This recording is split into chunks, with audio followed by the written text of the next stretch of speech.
തൃക്കണ്ണാട് ശ്രീ ത്രയംബകേശ്വര ക്ഷേത്രത്തിൽ ഈ വർഷത്തെ കർക്കടക വാവ് ഓഗസ്റ്റ് 12 ബുധനാഴ്ച നടക്കും.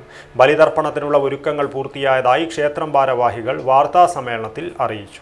Bindu Jewelry. It's a promise of lifetime. 2026 August 12 Karkidakam 27 ബുധൻ അമാവാസി പിതൃതർപ്പണം. ദക്ഷിണകാശി എന്നറിയപ്പെടുന്ന ചരിത്രപ്രസിദ്ധവും പുണ്യപുരാതനവുമായ തൃക്കണ്ണാട് ശ്രീ ത്രയംബകേശ്വര ക്ഷേത്രത്തിൽ ഈ വർഷത്തെ കർക്കടക വാവ് ബലിതർപ്പണത്തിന് വിപുലമായ ഒരുക്കങ്ങൾ ക്ഷേത്ര ഭരണസമിതി ഏർപ്പെടുത്തിയിട്ടുണ്ട്. 12/8/26 ബുധനാഴ്ച രാവിലെ ഉഷപൂജയ്ക്ക് ശേഷം 5:30 മണി മുതൽ ബലിതർപ്പണ ചടങ്ങുകൾ ആരംഭിക്കുന്നതായിരിക്കും.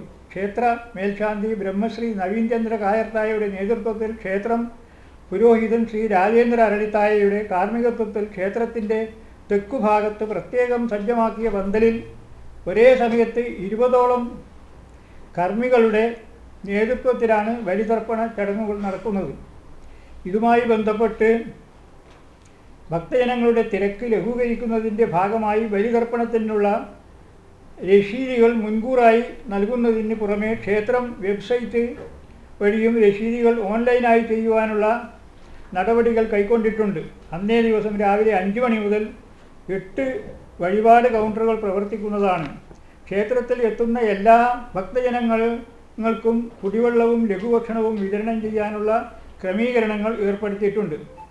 ബലിതർപ്പണത്തിന് എത്തുന്ന ഭക്തജനങ്ങൾക്ക് പരമാവധി സഹായം ലഭ്യമാക്കുന്നതിൻ്റെ ഭാഗമായി പോലീസ്, കോസ്റ്റ് ഗാർഡ്, ഹെൽത്ത് എന്നീ വിഭാഗങ്ങളുടെ സേവനവും സദാസമയം ഉണ്ടായിരിക്കുന്നതാണ്. യാത്രാക്ലേശം പരിഹരിക്കുന്നതിൻ്റെ ഭാഗമായി കാസർഗോഡ് കാഞ്ഞങ്ങാട് റൂട്ടിൽ ചന്ദ്രഗിരി പാലം വഴി നിലവിലുള്ള സർവീസിന് പുറമെ കൂടുതൽ ബസ് സർവീസ് നടത്തുന്നതിന് KSRTC അധികൃതരോട് ആവശ്യപ്പെട്ടിട്ടുണ്ട്. ക്ഷേത്ര ആഘോഷ കമ്മിറ്റി, മാതൃസമിതി, ഭജനസമിതി എന്നിവരുടെ സേവനവും സദാസമയവും ഭക്തജനങ്ങൾക്ക് ലഭ്യമായിരിക്കും. ക്ഷേത്രം എക്സിക്യൂട്ടീവ് ഓഫീസർ TC കൃഷ്ണവർമ്മ രാജ, ക്ഷേത്രം trustee board chairman Valliyodan Balakrishnan Nair, പരമ്പരാഗത ട്രസ്റ്റി അംഗങ്ങളായ മേലത്ത് സത്യനാഥൻ നമ്പ്യാർ, ഇടയില്യം ശ്രീവത്സൻ നമ്പ്യാർ എന്നിവർ വാർത്താസമ്മേളനത്തിൽ പങ്കെടുത്തു. News bureau, Kasaragod.